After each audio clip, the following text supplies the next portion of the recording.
Alright, so now that we're in the month of September, I can show off all my pickups from August. So, there was one that I really wanted to show off, but unfortunately I was not able to because I got it from Limited Run Games, and it still hasn't even shipped as far as I know. Whenever you look at the processing on it, it says unfulfilled. I had sent in an item.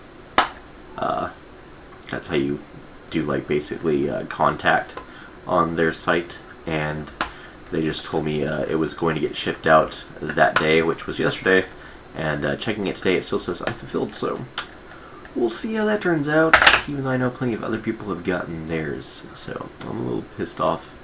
I've had tons of problems with Limited Run Games, if you haven't already seen my video I did earlier. But without further ado, I'm going to go ahead and continue with my August pickups. So first off, for sure I want to show off, was this Jing King of Bandits game for the Game Boy Color. I did not even know that this existed, so it was super cool to get this pickup. I did pay a little bit more than usual for it. I paid like about $1.36, I think, for it. So that was pretty interesting, and unfortunately I can't really play it because it requires quite a bit of knowledge of Japanese. But it was pretty fun, pretty cool. I'm glad to have that in my collection because I was a huge fan of the manga. The anime was alright, but manga is really where it was at for Jing King of Bandits. Next, we got up Persona, the original, for PSP. I was super excited about getting that. Whenever they released like the Persona and the Persona 2 for PSP originally, it was right after I had lost my original PSP, so I was pretty upset about that. I'm a huge Persona fan, and I actually have the original, well, not the original, Persona Innocent Sin #2 for the PlayStation. So I was super excited whenever the remakes came out, and now I'm glad to be at least getting one of those. I definitely need to get the other one. But speaking of the Persona series, I got brand new and sealed Persona 4 the Golden. I haven't broken the seal on this one yet, but definitely coming up. And like, funny thing about this, like, I've beaten Persona 4, like the original one for PS2, like, I don't know, probably 8 times. I've beaten it. I love that game. And whenever the Golden came out with like more content and different stuff, I was excited about it, but I never had a Vita. But, you know, now that I have my Vita, I decided to pick it up. And, like, it's always used at GameStop. It was used for, like, $16 for forever. But literally just recently, after Persona 5 released, it started going up in, like, $2 increments every single week. It's actually $27 used right now. But I found mine sealed, brand new, for $16. So I was happy to pick that up for that. Next up on the list is pretty much where my trouble with Limited Run Games started.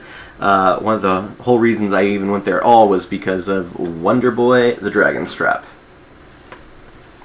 This is a remake of an old Sega Master game, and I was super excited whenever it was coming out. I wanted a physical copy because, you know, I'm a collector, so I don't do anything that's not a physical copy.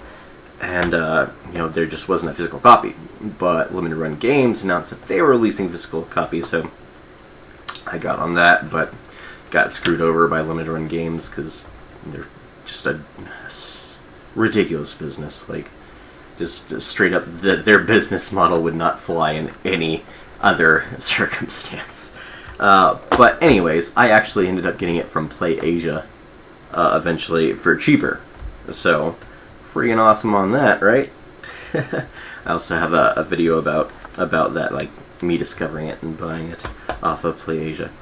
But next up, we got Tales of Xillia, the limited edition.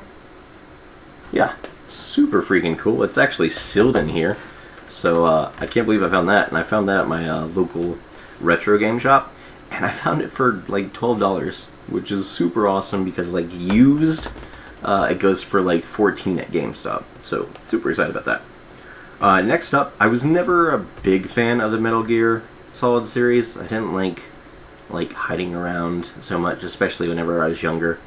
But found this, which is like super awesome Japanese version of Metal Gear Solid Substance, and it was $1, so I grabbed that. Definitely got that. Okay, next up I have Mania. Oh, sorry, you can't really see that too well on the camera so much, but yeah, Mania, which is part of the Atelier series that I love so much, and it was I want to say like 18 at the local retro shop, so I was pretty excited to get that. Next up on here, I've got Digimon World 4. It just about completes my Digimon World games. I only need the original #1 one now, which I've kind of been holding back on because I didn't really care for it that much. I mean, I liked it whenever I was a kid, but like I would never really play it today, like except for the whole nostalgia factor. So like maybe for one day. So I've been kind of like holding off on grabbing that one, but I'm excited to get #4. I never played #4. I know that like they changed up the game style of it significantly, so I was hesitant to play it at all. But I know it's got a lot of videos and stuff in it, so I'm actually excited to kind of get to the story of that. And then so the last game up on here is actually a complete version of Panzer Dragoon. I surprisingly found this at my local game shop, or local retro game shop, which was amazing because I actually got it for like just under $30, like $29 and something cents, which is fucking insane because like Panzer Dragoon, you're paying usually $40 for a just the disc. Like for a complete version, I've seen them go for like upwards of $300, $400. So the fact that I was able to get this for less than 30, super awesome, especially for my retro shop, which always ends up like overcharging on just about everything for some reason. And so the last thing I'm going to show off, not quite a game, but this bad boy right here from Sonic Mania. This was awesome. I definitely, whenever I saw the collector's edition for this, knew that I was going to buy it. It is $50 more than the actual game, which is kind of annoying. Especially whenever you hear about like the trouble I had to go through to get it, but I like it. I like the game. It's a lot of fun. And anyways, that is my pickups for the month of August. Like I said, I did want to show off Night Trap because I got the collector's edition of that. But limited run games, fuck them.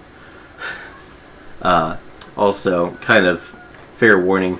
I'm not going to be able to get as much retro games for a while now because there's a whole bunch of new games coming out, like pretty much till like after the month of March. So I'm probably going to be slow on pickups for the next few months.